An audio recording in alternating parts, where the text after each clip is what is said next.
E aí, pessoal, tudo bem? Bem-vindos a mais um programa de Sete Não Passa.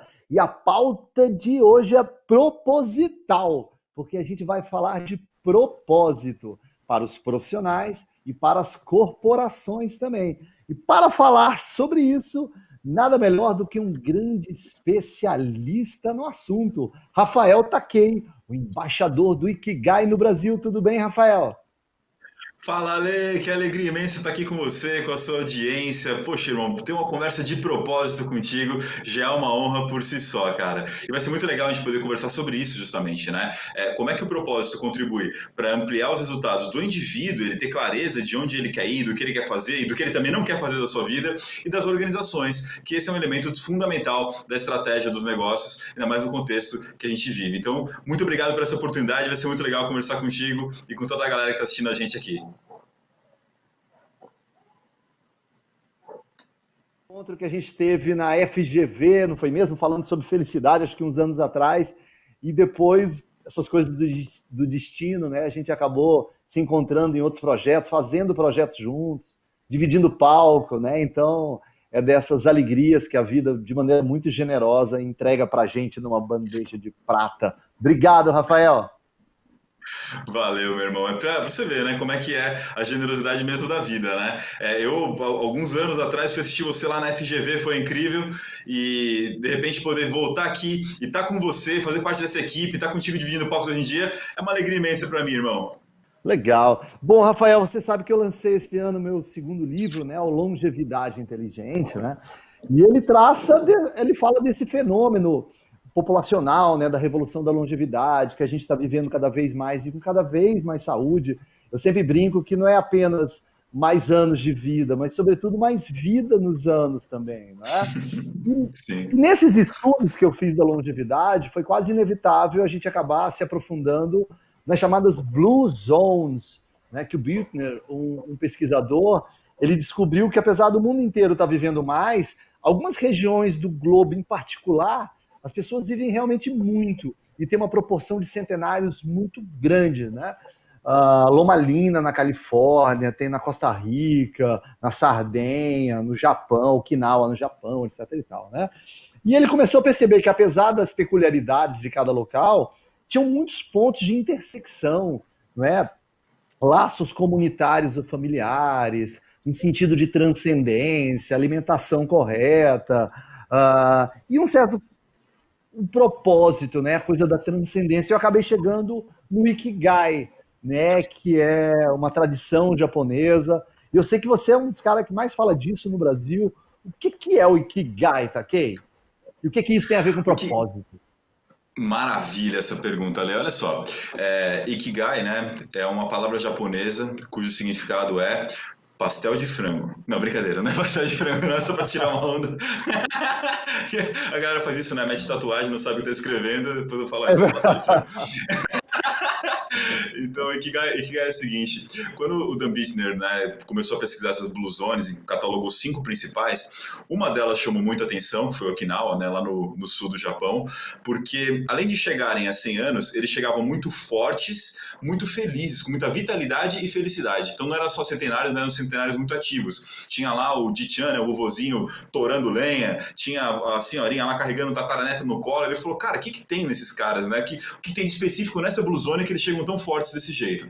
E aí, ao perguntar, eles falavam essa palavra do dialeto japonês, que é do dialeto de Okinawa, que é Ikigai. Nem é uma palavra do centro do Japão. E o que significa Ikigai lá para o pessoal de Okinawa? É a junção de 2 conceitos. Iki, que significa viver, Gai, que significa razão. Ikigai, a sua razão de viver, a sua razão de acordar todos os dias para enfrentar os desafios da vida. Esse é um ponto bastante interessante, assim, porque hoje está uma onda de se falar sobre propósito, como se o encontrar o seu propósito fosse fazer a sua vida ser perfeita, infalível, repleta somente de felicidades, o que é uma baita de uma mentira. Não é isso. Uma vida com propósito, quando a gente vai entendendo a pegada do Ikigai, e uma pegada real mesmo do seu propósito, não é uma vida que não tem dificuldades, mas uma vida na qual as dificuldades, desafios fazem sentido. Em que você acorda todo dia com clareza do porquê você faz o que você faz e enfrenta aquilo que você enfrenta na sua vida. Essa sensação de sentido, ela é muito poderosa. Entendi. Pô, super legal. E é isso mesmo, né? Eu também que acabo falando muito de felicidade, eu vejo assim, As pessoas têm, às vezes, um cenário idílico, né, de que o fato de elas escolherem uma coisa que elas gostam, elas eventualmente não vão ter que ter alguma coisa que elas não queiram fazer. Mesmo que você escolha fazer o que você ama fazer, com muita frequência você vai ter que fazer o que você não quer fazer. Né? Um jogador de futebol não passa a carreira dele inteira jogando futebol. Tem que fazer abdominal, correr em volta do campo em dias ensolarados, fazer musculação, ficar imerso em banheira de gelo, né? Então isso não quer dizer uma coisa, né, que você ter um propósito de vida, você vai fazer apenas as coisinhas felizes que você está a fim de fazer. Não é isso, né? E uma coisa legal que eu tenho observado, eu fico com a impressão, Taki, que é meio que a consolidação das teorias que a gente viu do Malthus, não do Malthus, do Maslow, da pirâmide de Ah, Maslow, ufa, né? achei que fosse o fim do mundo. Falei, nossa, vai acabar o mundo então, Não, Malthus. confundindo os autores todos aqui. Sim. Até eu costumo brincar que as gerações anteriores, para elas sobreviver, já era um grande negócio. Que era uma época muito dura, ou seja, eles estavam ali na base da pirâmide, da sobrevivência, da segurança, da subsistência, né? Depois minha geração, eu sou dos anos 80, né? Enfim, cresci vendo os anos 80 florescerem, e já era uma coisa meio híbrida, né? Eu quero sobreviver, quero me matar de trabalhar, eu aceito me matar de trabalhar, mas eu também quero viver tal. E essa molecada nova que já nasceu num mundo de mais abundância, eles querem ter experiências, querem superviver, né? É o contrário. E eu tenho notado muito essa busca de propósito, né?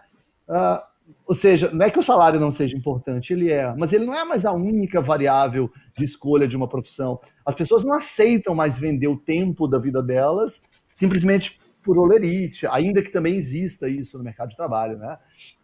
Mas eu tenho notado essa busca, principalmente nas novas gerações. Como é que você vê isso, Takei? Você tá em um ponto que eu tenho uma admiração imensa pelo teu trabalho, Alexandre, que mesmo tempo que você escreveu esse livro da Revolução Prateada no extremo da vida, você lançou com o Marcelo de Elias, nosso grande amigo, um livro falando sobre a geração Z. É justamente essa geração que tá aqui agora conosco, né? Tá vindo o áudio aqui do William, isso. Então, no outro ponto você colocou Revolução Prateada de um lado, geração Z, que é o que você está apresentando aqui agora. É interessante mesmo que as gerações têm uma visão bastante diferente sobre essa questão de propósito. Para ilustrar isso, não só nas gerações recentes que nós temos, mas puxando um pouquinho mais para trás do que você comentou, a gente pode pegar a teoria de motivação de Daniel Pink, né? Que não nega Maslow, mas faz uma visão meio histórica assim, de como é que a motivação dos seres humanos vem evoluindo de acordo com a sua história. A teoria de Daniel Pink sobre motivação, chamada motivação 3.0, mostra que lá na pré-história, a base da nossa motivação era alimento e segurança, né? O que está na base também de Maslow, ou seja, ele não nega Maslow, ele fala isso aqui era o que tinha de motivação quando você estava nos primórdios ali, isso vai perdurar por muitos anos na sociedade. Quando a gente vai entrando na Revolução Industrial, vai vir o que entra com a Revolução... A motivação 2.0 que Daniel Pink mostra para nós, né? Que é a motivação baseada em fatores extrínsecos, como feedback, né? Como punição, recompensa, tal. E aí é interessante esse ponto em que entram as questões sociais que Maslow coloca lá, né? Você ter interação, reconhecimento no seu meio social e tal. E é muito o que você comentou que a geração dos anos 80 fez também, né? Até então. O que eu precisava era me matar de trabalhar para conseguir ter uma certa segurança, ter um certo status, ter um posicionamento, para lá na frente eu poder usufruir, né? Um pouco mais essa vida e aí começa a questionar, acho que eu vou querer usufruir um pouquinho mais aqui no meio desse caminho também. O louco é como você disse, a geração Z entra muito no que o Daniel Pink fala sobre a motivação 3.0, que é uma motivação baseada em fatores intrínsecos. Ou seja, o cara ele não está querendo procurar um lugar onde somente vai ter um salário ou que ele vai ter uma cultura de feedback, de clareza de se ele acertou, se ele errou, que vem de fora para dentro. Ele quer encontrar coisas que o motivam de dentro para fora, né? E aí Daniel Pink fala sobre os 3 fatores que vão ser a autonomia, a excelência e, para nortear tudo isso, o propósito do indivíduo. E tem só um ponto para fechar essa questão, né, do que como as gerações estão vendo agora, um perigo que tem na visão do que essas gerações, e mesmo as pessoas de gerações mais antigas vivendo esse momento agora de propósito, tem é essa falácia do faça o que ama e nunca mais vai ter que trabalhar na vida. Eu vejo um pouquinho diferente isso, pela experiência que eu tenho coletado nessa jornada, faça o que ama e você vai trabalhar muito mais, simplesmente porque você se importa. Agora a questão é, o quanto esse trabalho faz sentido para você. A gente sabe a nossa rotina como palestrante, como consultor, o quanto isso consome o nosso tempo, mas cara, pergunta se eu quero fazer outra coisa na minha vida. De coração, eu adoro, eu não vejo outro trabalho que eu queira fazer. E eu dedico mais tempo porque aquilo faz sentido para mim.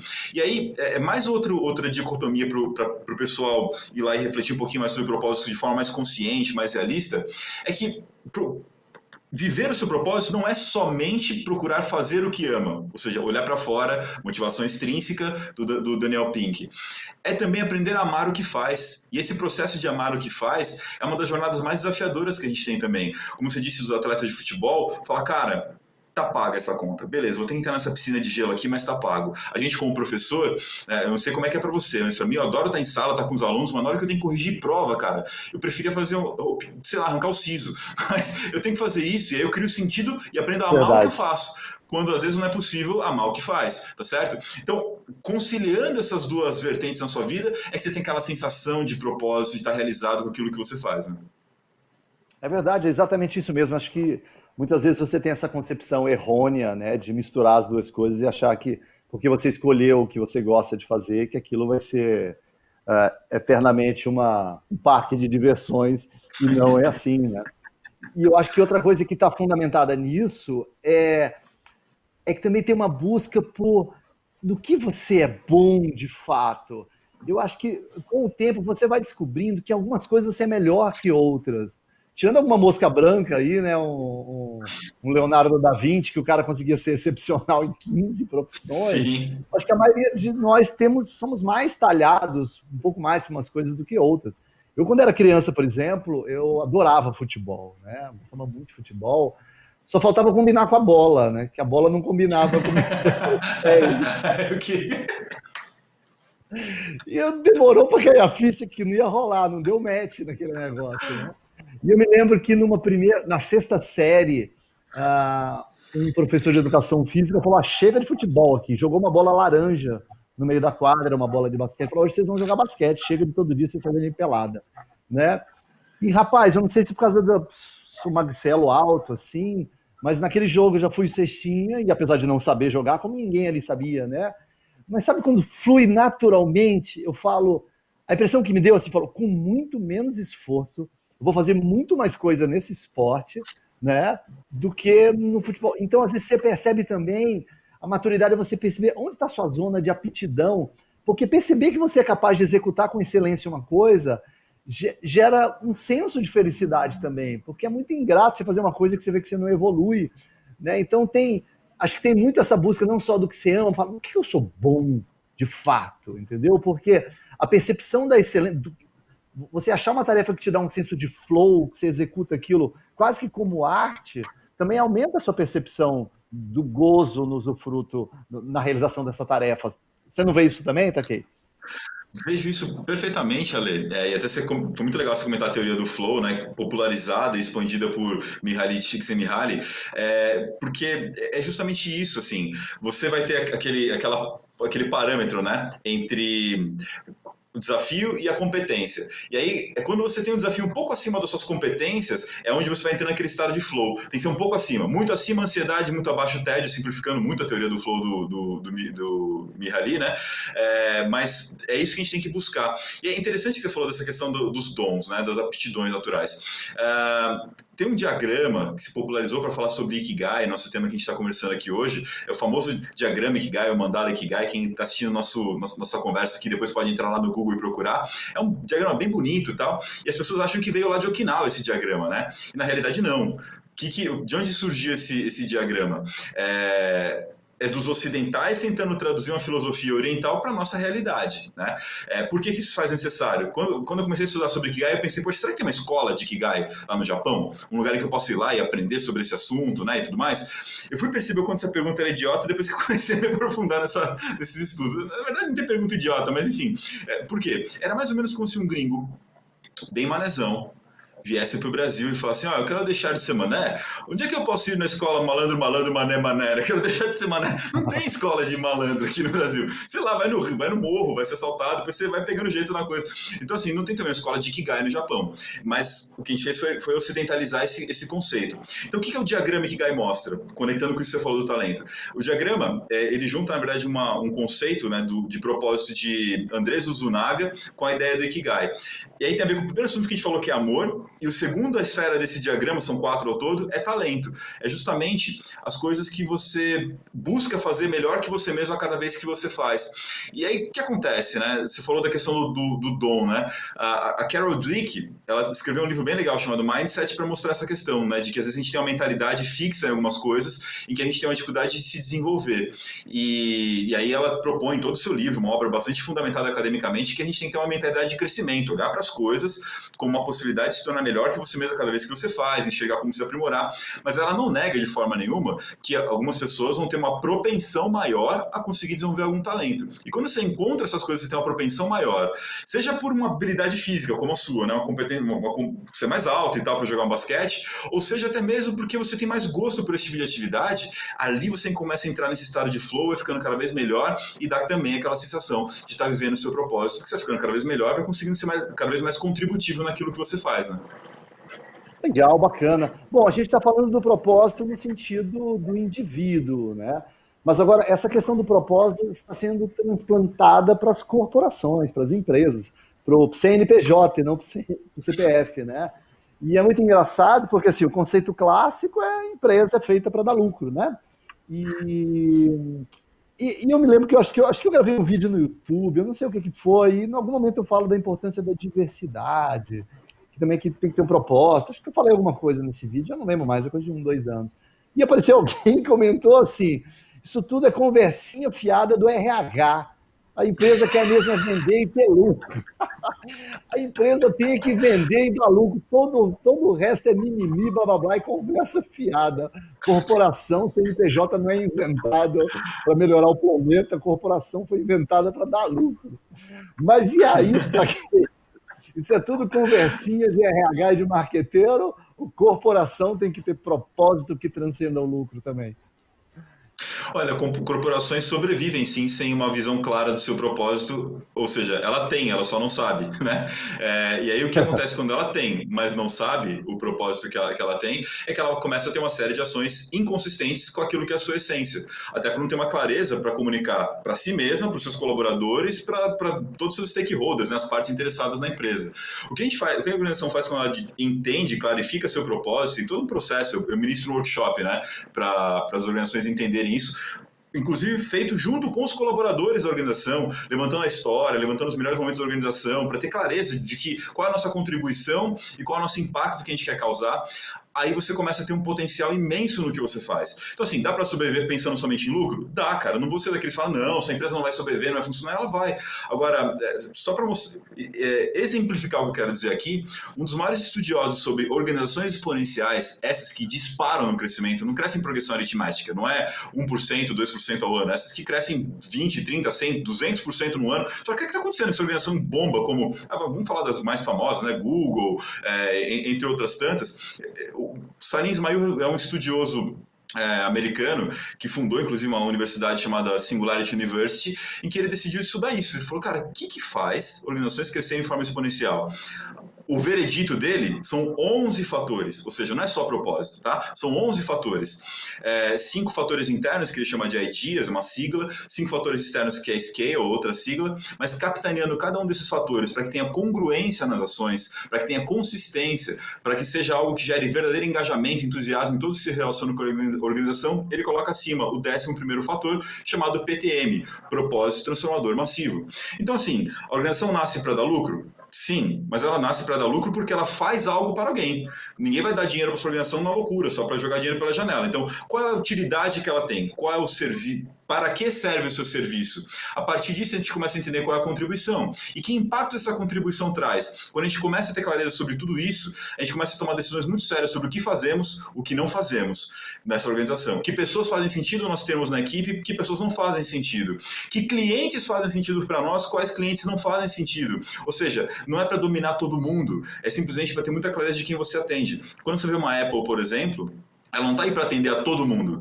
Ela tem um nicho muito específico de pessoas que faz sentido pagar o valor que a Apple cobra. Está tendo prejuízo? Não, está indo muito bem, obrigado. Harley Davidson, a mesma ideia. E a gente vai até em esferas menores, organizações locais, aqui você vai ver isso também, sabe? Ter uma clareza do seu propósito facilita ter todo esse alinhamento das suas ações. É para isso, na real é para isso mesmo, para ter consistência e ter muito mais potência no que você faz. Legal, bacana. Eu me lembro de uma frase, eu acho que eu ouvi do Nizam Guanais, só não sei se é dele ou se ele estava citando alguém, que ele fala assim: no mundo há mais empresas que se tornaram bilionárias querendo mudar o mundo do que empresas que se tornaram bilionárias por quererem ser bilionárias. Né? Ou seja, muitas vezes o sucesso é consequência de você querer mudar o mundo e não consequência de você querer ter sucesso. Então, acho que é por isso que é preciso ter um propósito. Eu acredito sim nisso. Eu acho que, embora possa ter também conversinha de marketing de RH, no fundo, isso é realmente uma boa causa. Takei, adorei ter você aqui no programa. Foi um papo propositalmente planejado, porque eu sabia que você teria muito a acrescentar e contribuir, tá legal? Deixo esses momentos finais aí para você se despedir, falar o que eventualmente eu tenho esquecido de perguntar e você queira sublinhar. Para você que está assistindo o nosso encontro aqui e está pensando em você mesmo em relação ao seu propósito, eu quero deixar a grande dica fundamental que eu dou para pessoas físicas. Comece aos poucos. Comece aos poucos é uma dica muito legal porque serve para dois tipos básicos de pessoas quando estão nessa jornada de propósito. Aquelas que são muito reticentes, muito relutantes e falam: pô, será que eu posso? Será que eu consigo? Mas eu tenho todas essas inseguranças, esses medos. Comece. Comece a se aproximar das coisas que você ama, fazer um pouco mais disso, separar tempo disso na sua agenda. Comece a desenvolver seus talentos, a dedicar mais tempo para ver aquele vídeo daquele assunto que você gosta, se aproximar das pessoas que você conhece. Comece a buscar a resposta da sua causa, ou seja, para quem é útil isso que eu faço, para quem eu desejo servir, né? O que ou a quem eu desejo servir com esse amor, com esse talento que eu tenho. E aí simplesmente comece. Agora comece aos poucos, é que você que é acelerado, você que já sai fazendo, rasgando e pensa: gostei desse propósito, eu tenho um propósito mesmo, vou largar meu emprego, vou começar amanhã. Aos poucos. Porque é muito inspirador, muito bonita essa história do cara que largou tudo e foi ser feliz e deu tudo certo, mas ela é tão legal justamente porque ela é tão rara, né? Ela é uma exceção e não uma regra. Porque o que normalmente acontece é a frustração quando você larga na loucura assim do nada sem se preparar. Talvez um dia você precise deixar o que você faz hoje, mas se você puder começar aos poucos, experimentando, conhecendo melhor esse caminho, as chances de você ter sucesso nesse novo passo, nessa nova jornada que você vai fazer são muito maiores. Até porque o caminho passa a já ser o sucesso. E as realizações que virão daí, a mudança de trabalho, a abertura de uma empresa, passam a ser consequências dessa conexão com aquilo que você acredita. E fechando, para você empresário que está querendo entender um pouco mais sobre como o propósito pode contribuir com a sua organização, eu estou à disposição, podem me seguir nas redes sociais, @RafaelTakei, vai ser uma honra contribuir com vocês. Valeu, Ale, honra imensa estar contigo aqui, meu irmão. Um abraço, galera. Grande abraço, Rafael Takei, papo super inspirador e não podia terminar melhor, né? Meio como fazer, né? Porque realmente todo mundo fala que precisa encontrar o seu propósito, mas aonde que eu encontro o raio desse propósito que é tão difícil de achar? E acho que de uma maneira um bocado sintética, o assunto é mais profundo do que esse, você deu dicas muito valiosas, tá legal? Espero que você tenha gostado desse papo proposital desse programa de hoje. Um programa massa e que de 7. Quase sempre passa. Tchau.